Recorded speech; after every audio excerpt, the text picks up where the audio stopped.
The vision is simple. It's to have the finest pediatric cancer and blood disease program in the world. That, of course, is nothing that you achieve and then say, great, I've done it.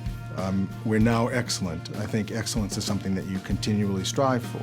Not only is it the physicians, but it's also the nurses, the social worker, the child life specialist. Even if it's somebody who's working in the laboratory, they know that they're taking part in something that could impact the lives not only of children here in Houston, but across the world. We want to embrace each patient and their family and be with them every step along the way, no matter what. It's a reflection of the type of people who are here. They're really a remarkable group of people who are driven to be the best. Hello. How you doing? Good. Grant was diagnosed with Philadelphia chromosome-positive ALL on May 24th, 2009. Full treatment is just short of 3 years, and we average between a week and 2 weeks Per month. Per month, Here. in the hospital. When your child is diagnosed with cancer, it's not just that child that is affected. The entire family is affected, and our goal is to have a healthy, psychologically strong, optimistic child. But we're truly successful if we can keep the whole family unit that way.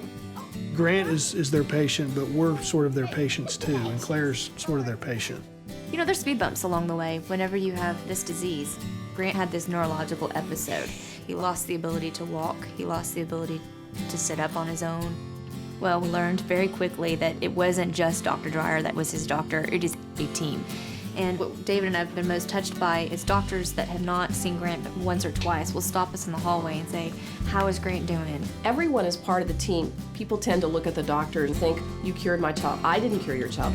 We, working as a team, cured your child. The only way to sensibly care for any patient is to have everybody communicating. It's truly amazing. Some of the best leukemia minds in the world Or sitting in a room discussing all meeting Grant. together talking about him. You have to work together. It's not about ego, it's about the patient. Our goal is to keep the patients developing as normally as possible despite all that they're going through. So once they know that you're a safe person and that you're there to help, it can make a big difference. Grant, I was gonna see if you wanted to play with my doctor stuff today. You do?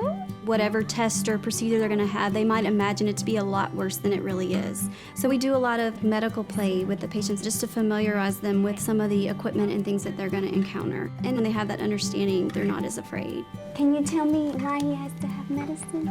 'Cause he had leukemia. It's hard. It's a very hard treatment. And I watch his parents and his sister and our child life workers, our social workers circle around him to give him the strength to get through this cancer. Every family should have somebody that is their consistent, stable person, and I think that our social work role here allows for that. What I say to my families is, I'm here to think ahead for you. I can take care of everything that goes on around them so that they can focus on what the treatment is requiring of them as well as their child.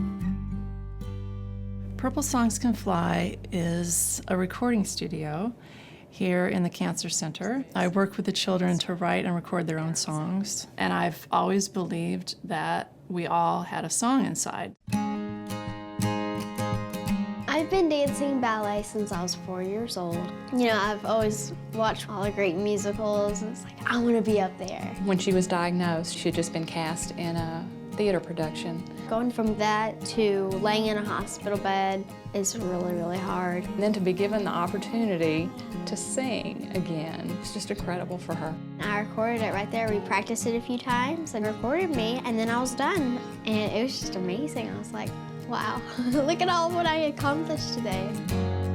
We all benefit from having the arts in our lives. And so the Arts and Medicine program is something that's essential. And a lot of kids have arts experiences here that they would never have otherwise. When Emily was born, most kids didn't live from this. We're just thankful that the technology is there and the research. Right, that it's treatable. Our goal is really to make a cure a reality for every single patient that we treat, and the best way to do that is through research. We're very fortunate. We have a wonderful group of physician scientists who are constantly moving the field forward. We have research labs dedicated to cancer research within our cancer center, and their work is what leads the field of pediatric oncology. We have people that are developing new drugs to treat cancer that are only available here. So that research directly relates to patient outcomes. If Grant had been diagnosed just a few months earlier, he would have had a totally different protocol. He probably would have been bone marrow transplant. This new drug could potentially save his life and change the outcome from being a 20 to 50% success rate to like 87%. It was really that dramatic. The impact of the work that's going on here is of worldwide significance, and many of the therapies that are being used around the world for treating children with cancer have emanated from this very center. To be able to move the field forward is tremendously satisfying, but also an awesome responsibility, because we need to continue to be totally focused on the endpoint, which is eventually putting us out of business. I wanna get back up on top. This is challenging work, but seeing Grant taking his first steps, how could you do anything better than that? You're good, I'm right here. There you go, buddy. You're doing it. You're okay. Good job, Grant. What I think about, what I hope for Grant is that this time next year he's in school, just being a normal kid. Yeah. You know, he deserves that. You really get to see these kids grow up, and even though they're long-term survivors, they still will come in and ask for the doll and the medical play stuff. So it's really fun to see that you made that impact. This is a family, it's a part of me, it's got a rhythm, and I want to continue to be here for that. I want to get back up on top. I can do anything. That's how I feel. I can do anything. I have patients that are now going to medical school, and every year I look forward to hearing about their lives that have gone forward since they were treated with cancer. When I started here, we had 7 faculty and 42 employees, and we've grown tremendously. But I always make it a point to walk you through the clinic, because as soon as I see the first family sitting there with their young children, I know what's important and what's not really important. We get our inspiration from our patients.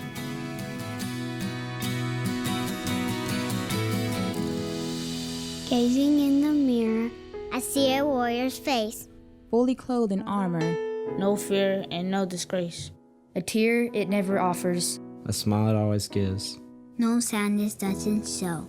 But what a life it lives. Needles going in. As blood is taken out. But still no signs of pain. No cries to make you doubt. Each day you see this person. You think that they're so brave. Each day you see us laughing. The tears are ours to save. So when you see our armor, and think we're calm and mild, remember this one thing. The warrior is a child.